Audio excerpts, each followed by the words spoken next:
And it looks like we are live. Y'all know the drill. It's been, 4 years of us now essentially doing these live shows. Got to make sure we get the Facebook groups in here, guys. So give me just a second here. Let's let this stream breathe. Get green check marks across all of our platforms. And mile high hello, everybody in Broncos country. Welcome in to another episode of the Dove Valley Deep Divers podcast. I am your host, Lance Sanderson, and joining me as per usual is my good friend and colleague. He is Mile High Huddle's senior NFL draft analyst, the one and only Erick Trickel. And dude, I don't know about you, but we were kind of talking about this before we went live. It's really hard to get a gauge on what this team is actually looking like based on just the leaks of information, the videos and stuff like that we used to be able to get from credentialed press attendants at training camp. So hard to kind of decipher what's really going on, but I'm having fun trying to figure out what this Broncos team is going to look like, man. How you doing? Doing good. Yeah, I mean, with Sean Payton came a bunch of changes to the rules about what, the reporters can tweet out and everything. There's limits on that and all that stuff, which makes it a little bit harder to get information when you're not there. But fortunately, there are still plenty of fans who are showing up, and a lot of them are tweeting out information that's circulating through. So that's a good way to get it. And then, of course, there's, being able to talk to people behind the scenes and get some information from them about what's been going on in practice. But I'm excited. There's been a lot of good and a lot of bad coming out of practice. Yep. And of course, the common theme is, all this worry about training camp practices. Well, some of the worry is a little bit more than there needs to be. But after a week of practices, especially with certain things, there is some reason for some worry, which is what we're going to be talking about tonight. Primarily with the offensive line, but with everything. Some of these issues that you're seeing by now, so you're still seeing at this point in training camp, it's starting to cause that concern. Of course, preseason games starting next week. If it's still going then the concern just grows even more. Yeah, absolutely. And speaking of next week in the preseason game, a little programming note, not sure exactly what's going to happen with DVDD next Friday, with the game being at, I believe, 7 o'clock Mountain Time. So we're not sure. 8 o'clock Mountain Time. So we'll see. We probably will try to go live at 6 like our normal time is, but with it being that quick turnaround to going into the game and then the follow-up podcast after the fact. Not sure exactly what's going to happen going forward right now, but we'll keep everybody posted. Follow at DVDD_pod. Also myself at Lance S_MHH, and for Erick at Erick Trickel, and also at Mile High Huddle for updates on that. We'll keep everybody posted and let everybody know if we're going to do a show or not. But as Erick was just saying, there's a lot to like. There's especially with the defensive side of the football, and there's a lot to really be cautious of, especially on the offensive side of the football, and especially regarding this offensive line. We're going to break down as much as we possibly can and stuff that we've gleaned from people that are at camp, stuff that we've heard from behind the scenes and stuff like that, and really kind of break down as much as we possibly can here tonight for you on a wonderful Friday evening. Before we get into that, guys, want to say hello to everybody here in the chat. We've got Savage Boy Kev over on Twitch. What's up, buddy? David Yunkin in the house early. Daniel Berry Sports Highlights. I think I've seen her name in here before. If not, welcome in. Thank you for joining us. We definitely appreciate you and your support. Chase Wellner as well. Kevin Gray. And before we get started, we got to give a shout out to our boy Troy out there with a $10 super chat saying, hey guys, I'm not worried. Have a great show. This came in before the show got started. So thank you, Troy, for your continued support. We definitely appreciate you. Again, we got Dylan Von Arks in the chat, running everything, and no Scott tonight. So it's just us two. So if you guys could just bear with us as we kind of work our way through the text line in the chat room, we definitely appreciate that. Thank you all for joining us here on Dove Valley Deep Divers. We hope you guys enjoy the show. Now, Erick, let's start off with the positive stuff. Like, quite honestly, one of the biggest issues that I had in terms of going into this training camp was the edge group.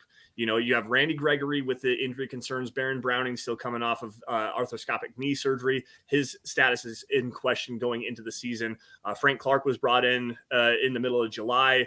Baron Browning, Nick Benito. You've got Jonathan Cooper, who were both developmental guys, and we really needed to see a big step forward. But on the positive side of things, those two in particular, and Benito and Jonathan Cooper, have really showed out to open up this training camp, man. Specifically to Jonathan Cooper, what have you been hearing and what has he shown out there on the practice field? Well, I mean, both of them, they're both doing quite well getting after the quarterback. Nick Benito has been a little bit more of a stud there than Jonathan Cooper, but Jonathan Cooper has had his fair share of shots at the quarterback. Um, I mean, and its main topic of tonight's the struggles of the offensive line. Like, they are eating up these tackles. I mean, they have gone up against both Garrett Bowles, Mike McGlinchey, and both of them have had their wins of that. What the big difference is, Nick Benito, he had a pretty good day from what I hear today, as you know, setting the edge against the run. But Jonathan Cooper has been pretty darn consistent throughout camp so far, setting the run, holding his own, and he started to show improvements there last year, so that's a positive sign. And it's great to hear that Nick Benito's doing quite well. I mean, you and I, we were both pretty down on the draft pick, but he's starting to show a little bit more. My concern there is, and it's the same concern that I have with Jonathan Cooper, is can they carry it over into the preseason games where the offensive line isn't limited on the contact of what they can do and everything like that? That's their teammates. That's a huge thing for me. Can they carry it over? Because last year, I mean, Nick Benito last year in training camp, he wasn't getting this much praise, but he still was getting a good amount of praise for how well he was looking as a pass rusher, and then disappeared in the games. They got to be able to carry it over, and that's going to be a common theme for everybody that we talk about. Can they carry over what they're doing in practices into games, or can they flip it around if they're doing poorly and show more in games? Because the games are obviously the more important factor of the whole preseason and, you know, training camp and all that. Yeah, you're absolutely correct on that. And I want to kind of expand on Nick Benito here. I've heard a lot of glowing reviews from multiple people that I trust in the media, guys like Ryan Edwards, Zach Seeger's our good buddy, guys like George Tarui from Pro Football Focus had a little bit on Nick Benito the other day. Guys like Brandon Cristal, just the main guys we typically like to talk about here.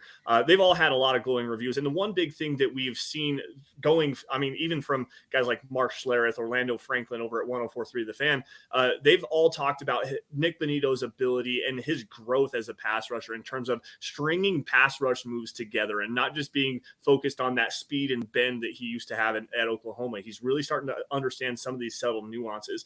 And going into the concerns of the offensive line, Benito actually tagged Mike McGlinchey the other day on an up and under kind of inside spin move that really got the $87.5 million man at the right tackle position put on skates, and Benito was able to eventually end up with a sack on that particular player. It would have been a sack in a game. So to me, that's a big development for Nick Benito. Is that something that you're hearing as well? And what do you think about that as his potential in this rotation moving forward? I mean, obviously he's going to get a boost. I mean, that third spot's open right now because Baron Browning and his injury that he's dealing with, that's going to cause him to miss a little bit of time come regular season. So that third spot is opening, and he's got to show. The biggest thing for him is, like, we knew he had the athleticism and the quickness to be a pass rusher, but he needed to show the technique, and he's starting to show a little bit more precision with his technique. I mean, that move that you talked about, from what I heard, like, it was pretty technically clean, which is such a great thing. You know, you can be the athlete all you want in college, but in the NFL, you got to have that technique with it. So it's a good sign for him that he's getting the technique down and improving to, you know, help himself and the natural traits that he has as a pass rusher and make himself even more dangerous as a pass rusher. Mm-hmm. Yeah, absolutely. Now let's flip over to the offensive side of the football. And this is really the big topic of the night today. And I know I wanted to start with the positives here, but we got to flip to the negative side of things. This first team offensive line, specifically at the tackle position, has been eaten alive by these guys showing out on the edge positions. Garrett Bowles has been tagged repeatedly over and over and over. It has been super leaky as a pass protector. And again, Mike McGlinchey has had his struggles as well, man. Is it time to really start concerning about the offensive line? I know we're only a week into game or into camp. Haven't seen him on a game yet, and practices, like you kind of mentioned, are a little bit limited for offensive linemen and what they're able to do in terms of their physicality and get their hands on and really being a forceful presence up in the trenches. So is it time to start worrying a little bit about this first string offensive line, or do we need to kind of pump the brakes just a little bit here? I mean, after a week, yeah, I mean, there's a reason for some slight concern about the offensive line. And not just because of, like, oh, the depth guys are struggling, but the two projected starters are struggling. Garrett Bowles and Mike McGlinchey both have been getting beat pretty consistently from everybody I've talked to and everything I've seen on Twitter. One person, I can't remember who it was on Twitter, floated the idea of maybe Garrett Bowles shouldn't be starting this season, Like, that is a cause for concern. Now, on the flip side of that, training camp practices, even when they're padded, there is a limit on, the contact that the offensive lineman can do. So that does hurt them. Practices are always slated more towards the defensive side of the ball than they are the offensive side of the ball. Especially when you're installing a new offense, whereas the defense is pretty much doing a lot of the same thing that they did last year, despite, the coaching change. Mm-hmm. So that's why it's only a slight concern. If it was the same coaching staff, the same scheme, and you spend all this money on the offensive line, then yeah, there'd be a little bit more concern now. But next week is going to be a big test. Can the offensive linemen come out and hold their own when, there's no leash on them for the amount of contact that they could do, where they have yet another week of having the offense installed on them. And part of what's hurting them too is that there has been a rotation. Garrett Bull's recovering. He's been held out of practice, pulled out of practice. Mike McGlinchey wasn't there for the first few days of practice. So they haven't had time yet to really fully build chemistry yet together as well. So yeah, there's a reason for concern, but only slight concern at the time. A week from now, we'll see if that concern needs to grow even more. Yeah, you're absolutely correct on that. I want to jump into the chat really fast here. We got a Facebook user, I believe that this is Ernie, saying, hello, Lance and Eric, go and Scott, go Broncos country only. Another one from another Facebook user. I'm hoping this is Ernie as well. If not, we do apologize for not being able to see your name on our side of the screen here, but thank you for joining us. Russell's best day at camp, MVP season coming up. Probably not. I've heard some conflicting reports about Russell Wilson in terms of him looking okay out there, and then others saying that he had a terrible day again out there. Obviously thrown 6 or 7 interceptions in practice to this point. We'll get into that here in just a minute as well. Another one here, no Facebook stars available, should be up. Everything should be up and running. And again, sorry for not being able to see your name on our end here, but thank you for joining the show regardless. Keep trying those stars. If you'd like to do that, we would definitely appreciate it. Let's go back to the offensive line, and specifically with what you had mentioned just quickly there, the install process. With the Broncos and with Sean Payton coming into this new coaching regime, one of the things that you saw with OTAs and minicamp and stuff like that back in April and in May and in June, they weren't really – they did some light install stuff. But for the most part, a lot of that was strength and conditioning and everything like that. I guess we got Keith Brugman jumping in here. Per many pressers, the offense is still on the basic installs. The defense is possibly elite and way ahead of the offense. And this is what I was kind of trying to get into here. On the offensive side of the football, they weren't really even in team. You're talking they haven't really done much of the install process going through the regular part of the offseason, OTAs, mini camps, stuff like that. So focusing on strength and conditioning for the most part on that, they really are in the basic install part of this offense. And what does that specifically mean to you, Eric? And why is that such a big factor in why this offensive line is kind of struggling to open up camp? Well, I mean, because the biggest thing is that it's about knowing every player knowing what they're supposed to be doing on the play call. So it's them learning what all the play calls are, their responsibility in it. They're still learning and getting all that stuff put together. I mean, new language, new verbiage, all that stuff, and they've got to learn that and remember that. So it makes things more difficult when you're coming in and you've only done very little of that up to this point, and now you're going against a defense that has very little changes. From what I gather, not even much of the verbiage on the defensive side of the ball has changed a whole lot. Like Sean Payton didn't want to change what they were doing. So the defense is extremely far ahead with that, which, again, that's what I was saying about the concern with the offensive line. It's still very limited. And not only that, again, chemistry is a big deal, as David Youngkin comes in and says. And on that, with that is you have 2 new starting offensive linemen. You have a guy who missed the last half of the season last year, and a guy who was in and out of the starting lineup last year, and another guy who missed almost all of the season last year. So essentially you're looking at 5 offensive linemen that have hardly played together or not played at all over the last season, that they're all starting to work and put it all together and getting that comfort with each other, as well as learning what their responsibility is. Are we doubling? Well, every person doubles a little bit differently. Their technique comes out a little bit differently. So all this stuff just goes together. So and it just goes beyond the offensive line as well. Timing with the receivers that's down, that could be a big reason for some of Russell Wilson's interceptions. Some of the timing is off. I mean, some of it is, I mean, there's just so many things to it. So the offense being behind in installs, understandable up to this point. Mm-hmm. And even like that's why even after the first game, it's still a little all right. Gotta start cleaning it up at that point. But the first preseason game is not the end all be all. I did an article talking about one of the players at for the Broncos practices that had been looking really good. And one of the things that said, and you'll hear it a lot during the season too, it's not about how you start, it's about how you finish. Mm-hmm. So despite all the issues with the offense, despite the slight concern that I have over it, there are a lot of reasons as to why they are struggling as much as they are. We got a couple super chats coming in that we're going to get to real quick. It says Jacob Hutton with a $9.99 reverse wedding present got hitched yesterday. Congratulations, man. Congratulations, man. Good for you. Hashtag go Broncos. Hashtag no high like mile high. Hashtag honeymoon. Man, congratulations. I hope you and your new bride have a wonderful, happy marriage. Super happy for you. Again, congratulations and our best wishes. Yeah, absolutely. Congratulations to Jacob. And this is the first time I'm seeing your name in our chat. So thank you for joining us and hopefully you enjoy the show. Congratulations again. I know that one of the best decisions I ever made in my life was to get married to my wonderful bride, Samantha, and our kids and everything. And like Eric said, a very prosperous and happy marriage to you and your new bride. So congratulations once again. And thank you again for joining the show. We got RD in the house. Real quick, before we get to RD, I want to grab this comment from Keith Brugman as the last kind of little bit on the offensive line for now. It says, Miner said it best. They're working on hands and feet and aren't as worried about the overall success of the play, the basics. The question will be how much we can install by game one.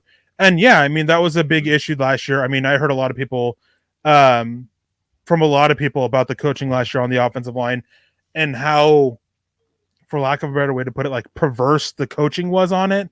Just like teaching techniques that are pretty basic offensive line techniques and doing it really wrong, and how much that messed with some of the guys on the roster, as well as what went into their decision making as to who played and who didn't. Just so much coming from the coaching from last year that they're basically trying to tear all down and redo. Like, especially for somebody as young as Quinn Miners. Like last year, he was entering his second year, coming from a small school. That amount of damage that can be done in such a short time with that kind of, with the coaching that was going on, you have to rebuild it. So yeah, proper technique with the hands, proper feet, footwork, proper foot movement, proper movement in general. That's all the basic stuff that to build a great offensive line, everyone has to have down, as well as the chemistry, going back to that a little bit. So Miners said it best. That's perfect way to put it as to what's going on there. And then RD with the $5 donation coming from Canada. Have you seen or heard how tight ends are blocking? Any improvement for Dulcich or Albert O? So the one thing I want to go back to what you were just talking about with Miners and how they're working specifically on the basis, and then we'll jump into this tight end comment, because there's some things that I've seen from Zach Seegers and Ryan Edwards specifically going to the offensive line and why they're struggling and going to the basics. Eric and I kind of talked about this a couple of weeks ago going into training camp, the very first practice, with what you're looking for in training camp, especially in this install period, is you are focusing on a little bit of that technique, the technical aspect of things, but it's understanding what your assignment is supposed to be. We're teaching the assignment. We're teaching how we're supposed to work in that assignment, and also how our hands and feet are supposed to tie together, where we're supposed to place our head specifically on certain plays. If we're running outside zone, you want your head to be on the outside shoulder with your backside hand on the inside of the backside shoulder of the defensive lineman, pushing across their body. Like, there's specific details that are actually finally getting taught to this offensive line, and it's going to take some time. Like Eric said, the previous coaching staff really did a poor job of teaching those techniques. So they're really focused on the assignment itself, understanding what that technique is, and then trying to apply it into an actual real game setting while not being in real games. It's going to take a little bit of time to get everything going. In terms of the tight end stuff and RD's question here, and thank you, RD, for the super chat. We appreciate your support, buddy. Going to the tight ends and how they are blocking, one of the big things that I've seen, and Zach Seegers has done a great job of, live tweeting everything as much as he possibly can at camps. One of the best ways that I, with my new Twitter account, have been able to follow along with what's actually going on out there. One of the first things that he always tweets out is Greg Dulcich is one of the first guys out on the field, and he is constantly working on his hand placement and his blocking technique on the blocking sled before practice, specifically that particular aspect of his game. Albert Okwuegbunam, from what I understand, I haven't heard much about him as a blocker, but what I have heard is they have him split out wide a lot more. They're using that athleticism in his big body, specifically in the slot and kind of more on the outside of things. They're not putting him in line, at least to my recollection of what I've been able to glean from this. Eric, have you heard anything about that? And do you have any comments on that? Yeah, I mean, Keith Brugman comes in saying with how he'd rank him. Manhurts, Dulcich, Trotman, Alberto. Dulcich needs to continue to improve because he had a slow start. Trotman hasn't been as good as expected. The ranking there, that pretty much goes in line with what I have heard. Like Chris Manhurts has been as expected as a blocker, and as expected as a receiver. Like the expectation wasn't there for him. Greg Dulcich has shown improvement in both aspects of it. Still not great as a blocker. Still needs to show more there and continue to improve there. And still, improving as a receiver. Trotman has been good. I mean, he's made plays as a receiver. He's shown up well as a blocker. And then there seems to be a huge gap before Alberto. Have heard constant struggles as a blocker, issues with his routes, the basic understanding of what routes he's being asked to run for each play. A lot of issues there that make me question how well or if there is a place on this roster for him. Something I have doubted for, months, basically. Well, now, Phil McLaughlin comes in and says, "Good evening, Lance and Eric. Something wrong with Facebook connection." Phil McLaughlin here. Anyway, I'm happy to see Cooper stepping up. Also, opinions on Agiaki. I don't know how to say the last name. And real quick, I don't have any opinions on him. I don't know anything about him. One of many players that I wasn't able to watch or anything. And I've been super busy and haven't been able to check out anything from college of him yet. So I read up a scouting report on him. I believe it was on Pro Football Network. The big overall assessment that I got from him is he's a lighter guy, 225 pounds, but this dude can fly around the field. He is incredibly athletic, uses his athleticism to put in the right positions, was able to play decently in coverage, got his hands on some footballs. And I believe that in minicamp, when he worked out, he really impressed some of the coaches. So I don't have a big opinion on him right now, but I'll relay at least what I have read on him. And like Eric, I haven't got an opportunity to go and really check out his tape. That'll probably be something that I do the beginning of next week. This weekend, I got some pretty big plans. Going to go see my parents for the first time since pretty much October. So excited about that. Stu Zeus McPeak jumping in here as well. $10 super chat. Hi all. Well, hello, Stu. Welcome in, and thank you for joining us again. It's great to always have your continued support here on Dove Valley Deep Divers. Long time no see, and thank you, man. Come back in and give us a question, and we'll be more than happy to answer that for you. Now, where were we at in terms of, so last we were talking about was like the install specifically, the offensive line, this defense and everything like that. I want to kind of go a little bit into this passing offense. I know we wanted to try to kind of avoid the Russell Wilson conversation, but we had a comment earlier and talking about the interceptions that he has thrown. And one of the things that I've noticed, and something that's been reported widely from multiple different people here, is the interceptions I'm kind of okay with. There are some things to kind of glean from that, the bigger mistakes throwing into triple coverages and stuff like that. But the big one that I want your opinion on, and I want you to kind of expand on this, is the tipped passes at the line of scrimmage. It seems that there are at least one, if not two, from Russell Wilson every single practice coming into date. And he had another one today in the 2-minute move the ball period at the end of practice. Had a ball that was batted down. Was it Jonathan Harris or Jonathan Cooper? One of the two batted the ball up into the air at the line of scrimmage. It was intercepted by Randy Gregory and then returned for a touchdown in a 2-minute situation that would have actually ended the game at that particular point. So to me, Eric, the interceptions, while they are a problem, I think that there's still some learning to go from there. The tipped passes at the line of scrimmage, why is that such a big issue moving forward? Well, I mean, even the interceptions are a little bit of a concern. And it's not that he's throwing a lot of interceptions. It's how they're coming. Mm-hmm. It's misreads. It's the throwing into 3 defenders. Like, even though you're still installing, the offense, those are still things the quarterback shouldn't be doing. So those are concerning. obviously we got to see how that carries over into games. See if things can get cleaned up a little bit. And there's a lot to it that we don't know what's being asked of them and everything like that. So from an outside stance, it is a little bit concerning. But the tip passes, that is just typical. That is a low release point that makes it a little bit easier for the defensive line to get their hands on the ball, tip it up, and then starts the tip drill. So, and it is, I mean, Russell Wilson with the sight, he's always going to have a little bit of a lower release point, which makes it easier. But for the most part, he's done pretty well with keeping the batted passes down a little bit on the lower side of it. But this camp, I mean, that was what today was interception number 3 that came off a tip pass, or second or third, anyways. It's a concern, but again, can we see it change up in games? And part of my question too is if he's losing sight of the guys in front of him. I can't think of the actual terminology here or anything like that, but it's like a thing of like you have something in front of your face that's just a few feet away, but you kind of don't see it because you're focused on something beyond it.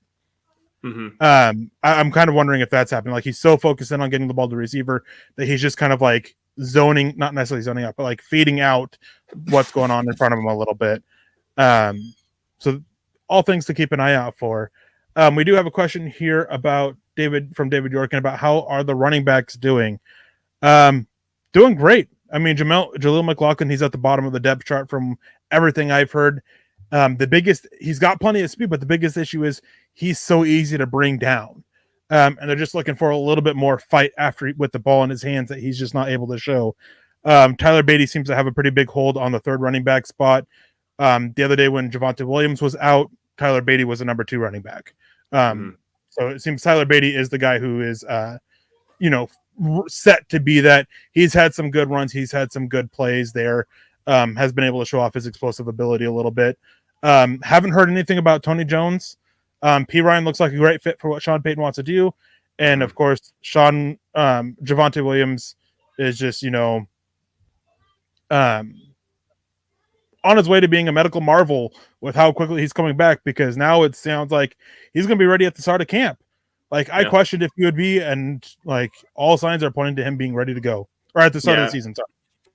Yeah, and Sean Payton actually did address this the other day, saying that Javonte Williams is going to play in preseason games. They're probably going to wait until preseason week 2 to get him out there onto the field, but he should be ready to take snaps in preseason games, which to me is just crazy. And Eric and I have said it multiple times. We didn't think that he was going to be ready at least until week 4 or 5. But if he's able to go even in this preseason action where they're willing to put him out there, that means that they're excited about his potential possibility of playing in week 1, maybe even starting that game, which means that I'm going to have to change my Twitter handle to Javonte Williams fan _1. And hopefully I can actually do that now that Twitter is X. It'll never be X to me. I've got to figure out the nuances and stuff like that. It's so stupid. Just be done with it. Call it Twitter and just be done. But I'm gonna have to figure out what I got to do to change my Twitter handle. But the one big thing that I have noticed is that Samaje Perine looks really, really good in this offense. His vision is showing, his strength is showing, his power is showing. He's catching the football well out of the backfield. A lot of the stuff that he did at Cincinnati is translating over to this Sean Payton and Broncos offense, and I've heard a lot of very good things about him. Obviously, the Jaleel McLaughlin stuff is cool as well. Probably a practice squad guy from what I understand, but I mean, he's at least showing that he belongs at the NFL level, and that's a very good sign for this Broncos team. There was another comment, Patrick Wiltsey jumping in here. This is the one I was looking for. Patrick is a very good friend of the Mile High Huddle community. First time on our show, at least from what I understand, but I did get a chance to link up with him the other day while I was working with Carl. So Patrick, thank you for joining us. He says, aloha, divers, which side looks better at this point, offense or defense? And it's very clearly been the defensive side of the football. Very, very clearly. This secondary is getting their hands on a lot of footballs. And like we opened up the beginning of the show, this pass rush actually looks to be pretty lethal. The edge rushers are winning consistently. Zach Allen has been one of the stars of training camp, if not the best player on the field from multiple different accounts in terms of being a disruptor in the pass rushing, in terms of being a player that is holding up in the run defense. this dude is amazing. And the Broncos have seemingly found a quality replacement, if not even a better player than what they had in Draymond Jones. Now, I want your opinions before we get here to Heath. Erick, have you heard specifically anything about Zach Allen that would contradict what I just put out there about him being the best player on the field in training camp? No, I mean, he's just been a pretty dominant. Like that's about it. Yeah. Heath jumping in here. Is it fair to say that in training camp, we shouldn't care about overall plays or overall wins on the day? Every player is focusing on very specific steps of growth in their game. And Heath, you're absolutely correct on this. It is absolutely fair to say that you shouldn't.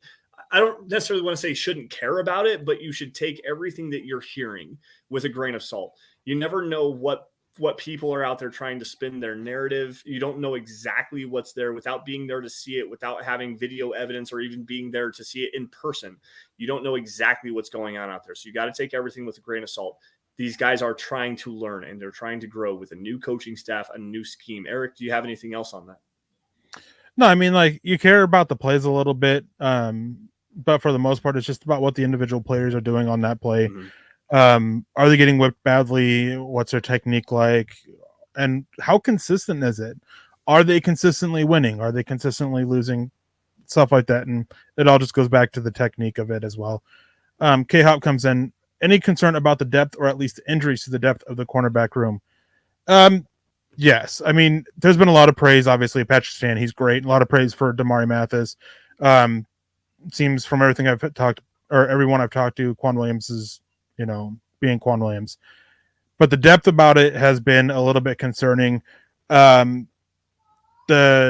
one cornerback whose name escapes me now at the moment, the East Carolina guy entering year 2. Jaquan McMillan, yes. He's been looking pretty good out there. From everything I've talked to, he's been looking a little bit better than Asang Basi. But that could be a situation of the level of competition they're playing against. The injury and surgery that he had to Riley Moss is obviously a concern as well, because that was a piece that they are missing into in their cornerback room as well. Faion Hicks has been looking pretty good as well. Hold on just a second.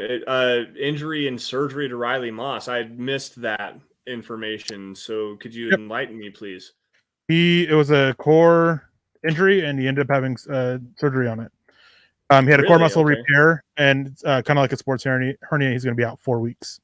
Really? I did not see that. So the last that I had heard was that he was suffering from an illness and was unable to go and practice the last couple of days. So that's a new piece of information to me that I missed today. So thank you for that was 2 days ago. That was I haven't been able. I have missed that apparently. So to give you some inside baseball here with the work that I do. Personally, I travel a lot, especially on Wednesdays. So 2 days ago would be Wednesday. If I missed that update on Wednesday, then I missed it completely. So I do apologize from that.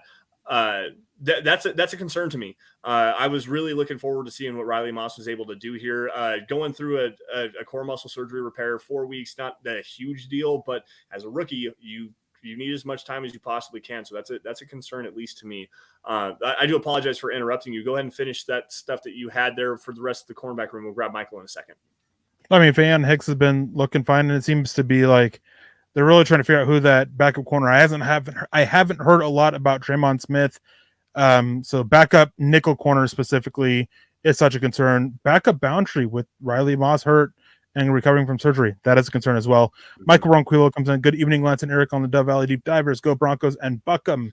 Thank you, Michael, for joining us week in, week out, man. We appreciate it. William Cantilano, he comes in. If anyone thinks that the offense is going to go out there and put up 30 in a game the first 3 to 4 weeks, don't understand what's happening right now. I don't think anybody realistically thinks that they're going to go put up 30 a game. No. 20 a game? Like, that should be where the expectation is. Mm-hmm. Yeah. I mean, Sean Payton, obviously, you're going to be a run-heavy offense. You've got a good defense. The expectation should be at least 20 a game. That's where I'm at. And the fact that you're still doing basic installs a week after training camp has started, slightly concerning, but preseason games is going to be, is going to be huge for it. And he also adds, I'm not trying to be a jerk or be a wet blanket, just trying to keep expectations to normal level. Perfectly understand, and I actually agree with you. I mean, like sometimes expectations can get out there and get really high. The fan optimism, being a fanatic, it just comes out of you and everything like that. So it leads to some of those expectations that are a little bit high. Yeah. I want to grab this one here from K-Hop. He asked it a little bit earlier, talking about punt returner. Do we have a solidified punt returner yet? I heard that everyone is underwhelming. The answer is no. So our good friend Carl Dumler was actually at camp today, and he did give kind of an update on what he was able to glean from practice today. He did say that the smoothest catcher of the football at the punt returner position was Marvin Mims, and he hopes that Mims actually does take away the job going into camp. I heard from Zach by 104.3 The Fan that there were multiple bobbles from multiple other different players, including, I believe it was Montreal Washington that muffed a punt. So that doesn't look good for him. But as far as punt returner is concerned, I have not heard anything solid on that. Riley Dixon looks to be doing a pretty decent job punting the football, and it looks like Brett Maher is starting to run away with his kicker competition, or at least from multiple reports that I've seen. But special teams could potentially be an issue again moving forward. And like we're walking down the same road every single season to, not having solid punt returners. The punting game, coverage game seems to always be an issue for this Broncos team, man. It's a concern. That one I think is a concern. The returner position is specifically a concern moving forward. Okay, so Montreal Washington, obviously, who was drafted early, or not early, but earlier than expected last year to be a returner in the NFL. Entering year 2 with a week of training camp, it is extremely concerning that a lot of different sites and everything like that, different Bronco pages are putting out articles of, can Washington make it as a receiver? Because he's not doing it as a returner. Yep. Like I have seen like 3 or 4 articles from different places pop up saying that, and going into it about how much he has struggled as a punt returner, and just fielding the ball this year to where he's got to make it somewhere else. Yeah. So it's, yeah, I mean, other than that, special teams has been, decent. Riley Dixon has been Riley Dixon. Thinking competition from what I've gathered has been pretty even, actually. The other day they both went 4 for 6. Brett Maher he's got a little bit more consistency under 50 yards, but Elliott Fry has little bit of a bigger leg, but just doesn't have that consistency. So it just kind of goes with what type you want to go with at this point. I think old Brett is going to end up winning it, but I don't think a winner is even close to being decided yet there. And then returner, I mean, Marvin Mims is the favorite for it.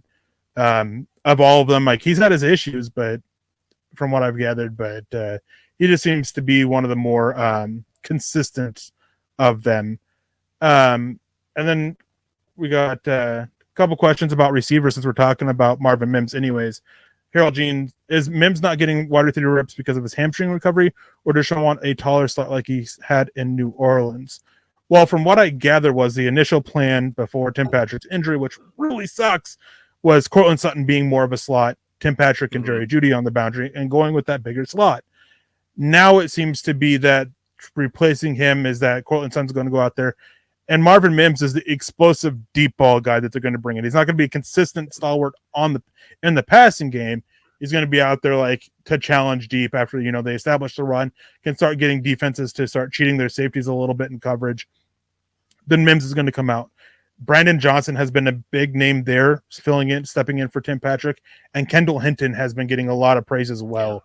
If you want to go with the smaller slot, that's a little bit more reliable, doesn't really have the speed to be a deep threat, but can work that shorter underneath game to help open up those deep shots. So those 2 guys seem to be the favorite for it. And I do think it is very significant about how Sean Payton called out both Marquez Callaway, who I had pegged as the 5th guy before the Tim Patrick injury, just wanting to see more.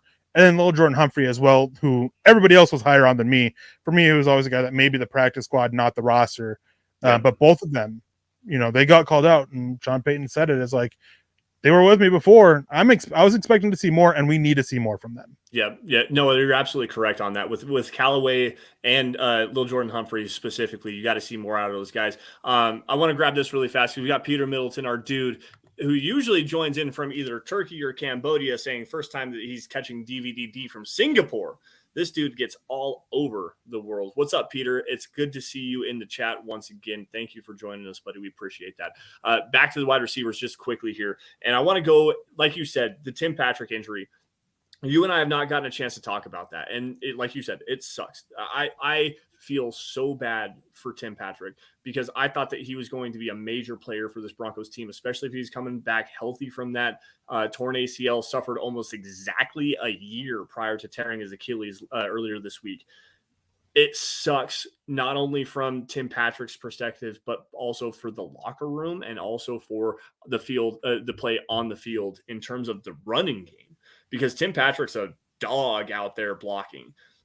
He's a monster in the locker room. One of the most well-respected players in the locker room. Not to say that he's not going to be in there, but he's not going to be as big of a part of the team, obviously, going through rehab and stuff like that. But going to the play on the field in terms of finding that guy that can play even in the slot a little bit as like a Z receiver or even playing at the X on the outside, going out and digging out that safety or digging out the linebacker in terms of crack blocks and stuff like that. The Broncos need another guy like that. And Cortland Sutton has shown issues and willingness to be able to do that. Who steps up in his place? Like the big thought was going to be Callaway or Lil Jordan Humphrey. Can we get some love to Marvin Mims in the chat here? A dude that is a freaking dog out there and likes to go get physical as a blocker? Or who is it going to be that guy that you're going to have on the point of attack in the running game when they go on outside toss? Not Mims. Like I just answered that. Like I just talked about what they're going to do to help replace Tim Patrick. It wasn't ever going to be Lil Jordan Humphrey. The hope was that it would be Marquez Callaway, but he's not stepping up. So Brandon Johnson's the guy, or Kendall Hinton is the guy that they're looking at for it. Okay. They want to see more out of Marquez Callaway. And as for the blocking aspect of it, I'm not sure how often that we were going to see, multiple, like more than two receivers out there in the running game. Now it's going to be even less. Now maybe we see more 3 tight end sets out there to make up for that loss. Or maybe they start throwing Greg Dulcich out there wide for a little bit to bring in that blocking aspect of it. Because none of these receivers, like maybe Marquez Callaway, if he can step up a little bit, have that natural ability to replace Tim Patrick as a blocker. You're not going to do it. You're not going to do it with the receiver. Anyways, that was more specifically my question. So I do apologize for miswording that. Was who's going to fill in that blocking aspect for Tim Patrick? So go ahead and we'll grab a K-Hop here. K-Hop asking when rosters get cut down. August 29th by 4 p.m. They have to be down to the 53-man roster this year. They change it to there's only one cut down day, which is nice. We'll still probably see, few players get cut after the second preseason game to make life a little bit easier and, make time for more players in that third preseason game. But yeah, it's August 29th, that's the big cut down day. Keith Brugman comes in with a pretty good question. Before training camp, there's a lot of talk about wanting to add a defensive lineman. Now a week into camp, what position would you want to target in free agency? Well, first of all, defensive line, Jonathan Harris has been getting a lot of praise. Matt Henningson's been getting a lot of praise. Tyler Lancaster, PJ Mustipher, everybody on the defensive line has been getting a lot of praise from people that I've talked with that are there every single day. They're really stepping up and showing out, which was great to see, especially with Uwazurike and his suspension and everything. So what position would I want to target in free agency?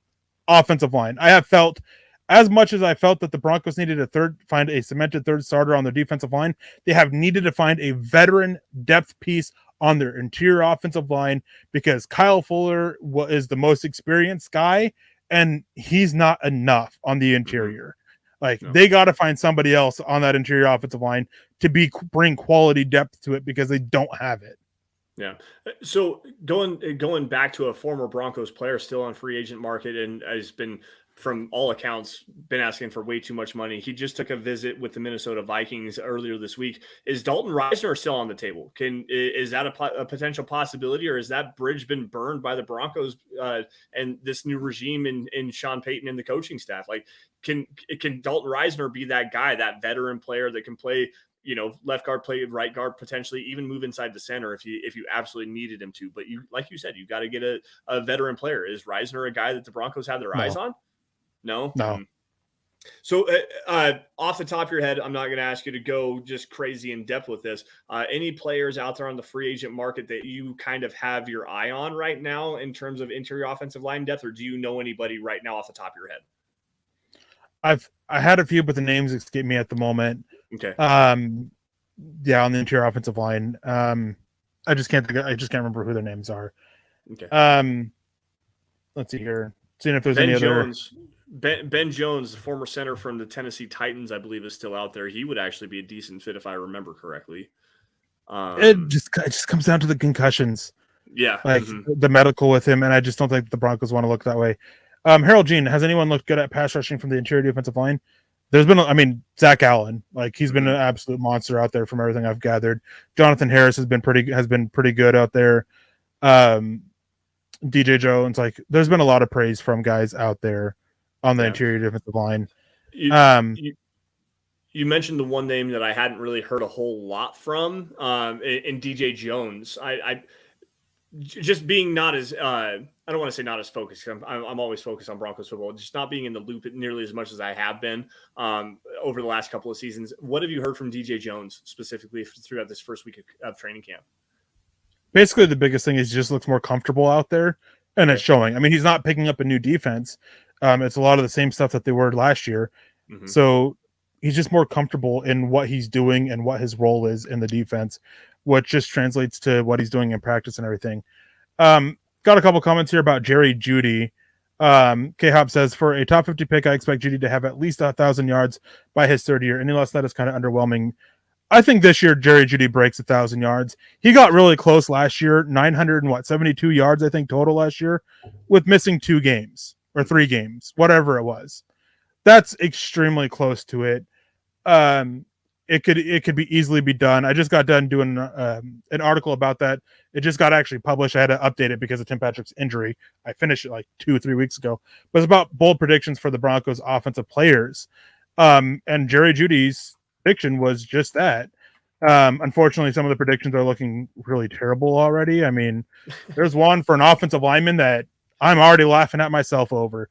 But with Jerry Jeudy, as I pull up the article real quick, getting down there, is that I have him not just breaking 1,000, I have him breaking 1,300 yards this season, and leading the Broncos in receiving yards when he doesn't lead in, catches or targets.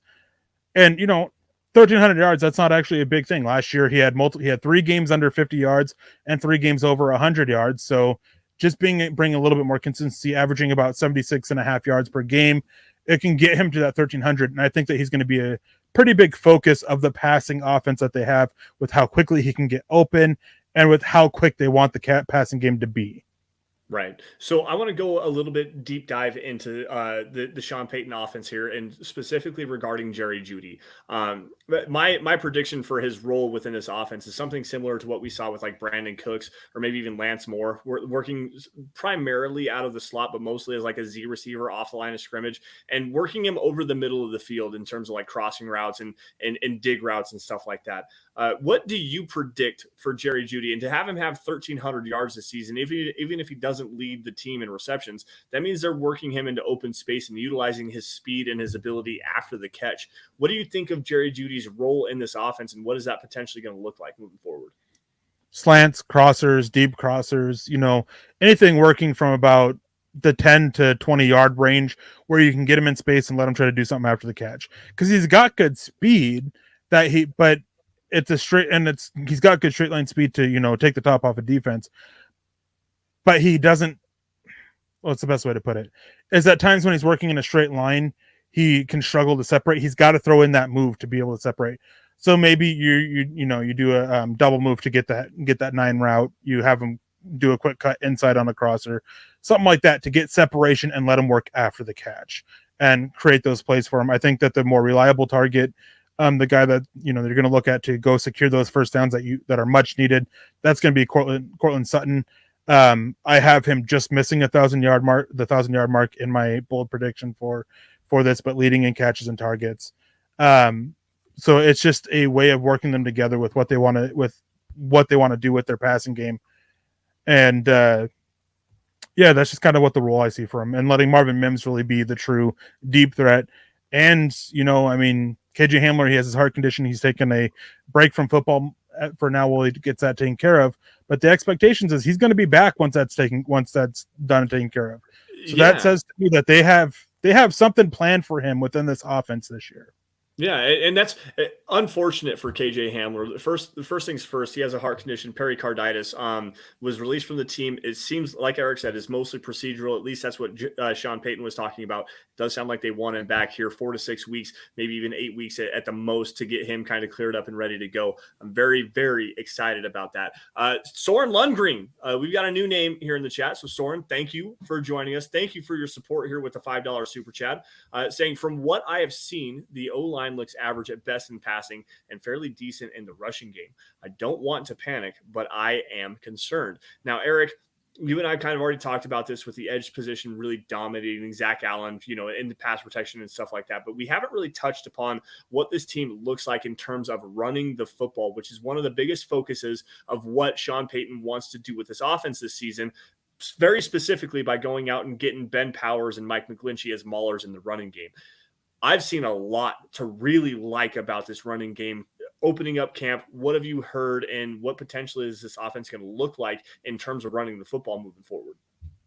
Well, from what I've gathered is there have been issues blocking, run blocking from this offensive line, but that is where they have been looking a little bit better at. We're seeing a lot of big runs, and we're seeing a lot of power from the running backs and explosive ability from the likes of Tyler Beatty and Jaleel McLaughlin going against the bottom of the depth chart guys for McLaughlin. And it's just what you want from this. I mean, it's what Sean Payton wants. He wants his top two guys, Williams and Pirine, to be the bulldozers plowing through and wearing down the defense, and then opening up for the home run hitter type. So it has been, I don't want to say positive for the run blocking from the offensive line, but that's been where there's been more praise for them. Gary Palmer comes in real quick with a $9.99 donation. Thank you, Gary. We appreciate that. It says, hi, Lance, Thanks. Erick, and Scott. Unfortunately, no Scott tonight. It says, no questions, just appreciation. Go Broncos and buck 'em. Thank you. We appreciate that, man. And then since I mentioned it, Diamond Rattler comes in, but now Hamler can sign any team he wants. He can. I mean, they waived him. He's taking a break from football and everything. But from what I've gathered is that his intent is to come back to Denver once he has it taken care of, and they intend to bring him back. Yeah. Sean, it's just kind of like, it's like a mutual agreement and an unspoken word there. Just like last year when they cut Mike Purcell and Eric Tomlinson, they turned around and signed him back to the same contract after the final countdowns after the 24 hours with the waiver wire and everything. So it just seems that's kind of what they're intending to do with KJ Hamler.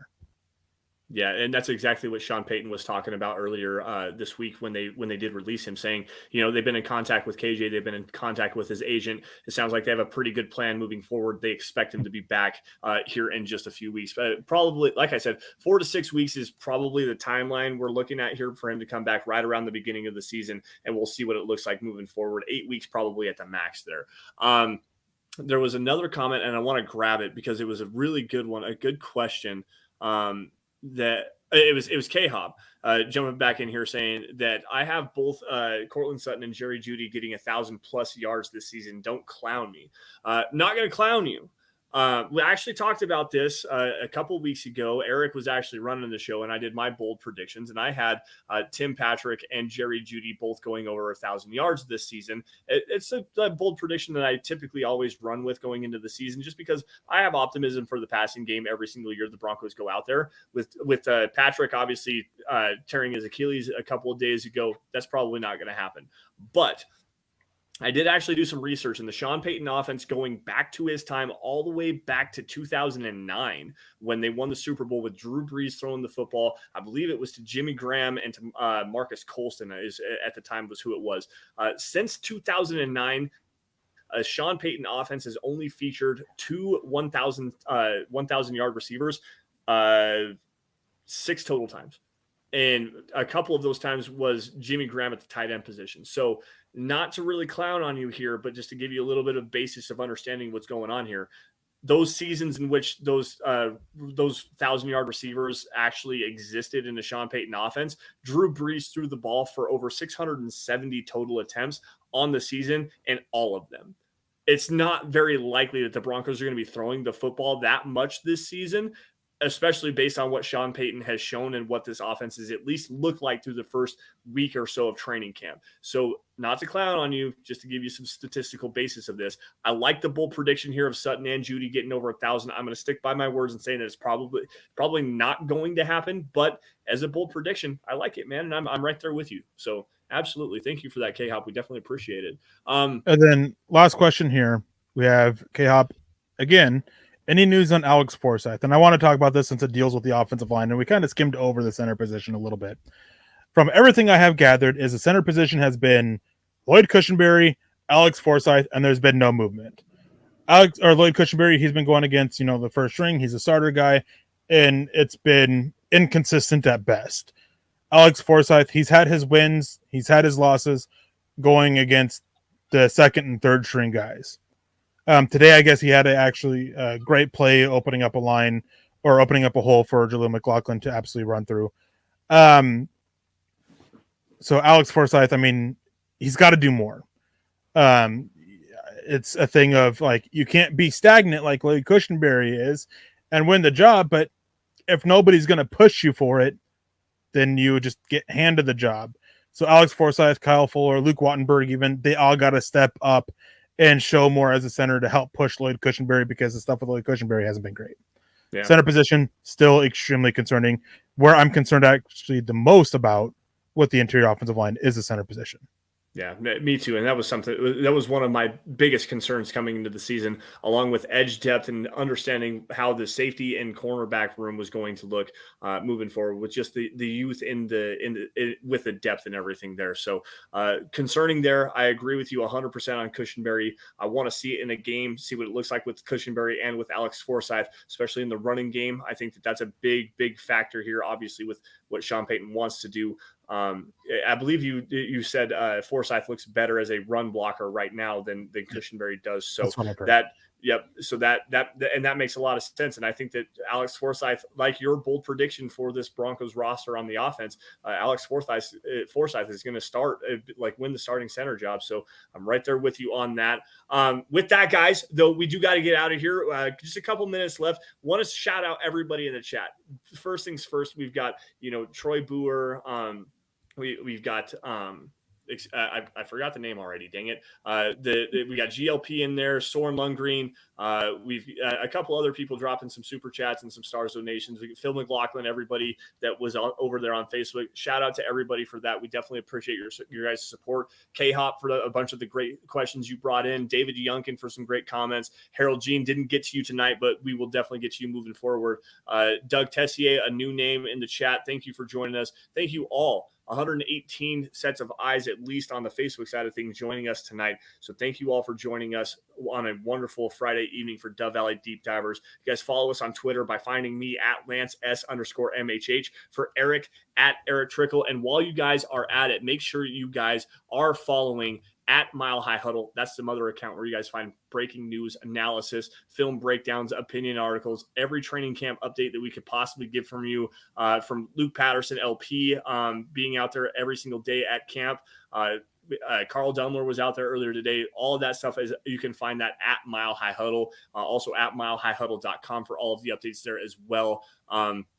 Guys, while you guys are out there on social media, no matter where you guys are at, whether it's YouTube, Facebook, Twitter, Twitch, make sure you guys subscribe to Mile High Huddle. It's a great way to support the show. Like every video you guys see and every article you guys see. And if you love it, please share it out to as many Broncos fans as you possibly can, because without your guys' love and support, we couldn't do what we do best, which is cover our Denver Broncos. Now, Erick, I see you looking intently something over there on your screen. You got another couple of questions you want to get to, or any last words before we get out of here tonight? No, just want to make sure tell everybody have a great weekend. Enjoy it. Stay safe. Don't drink and drive. And we hope to see you guys October 22nd.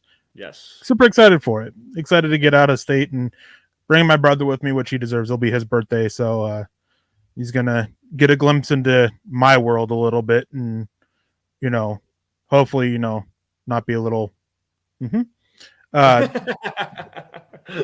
a little introvert. There we go. My brother's extremely introverted, so gonna be fun seeing him completely out of his element. Yeah. So, I mean, even if you guys don't want to meet us, at least show up to see my brother out of his element. That'd be hilarious.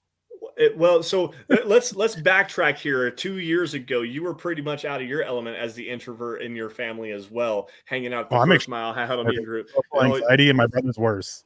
Oh man, yeah, this is going to be awesome. Again, shout out to Doug, shout out to Patrick Wiltsey with the Lions Brew Coffee Company out there in Oahu. I was mentioning him just a little bit earlier. Sent us a little bit of care package with some coffee coming our way. Patrick, haven't gotten it yet. Would love to try it. And again, thank you for all of your support in that way. Kevin Gray, K Hop, Michael Ronquillo, to everybody else that joined us in the chat. Thank you all again for joining us here on a wonderful Friday for Dove Valley Deep Divers. You all stay safe. Take care. Have a great weekend. And as always, go Broncos. We will see you guys same time, same place next week.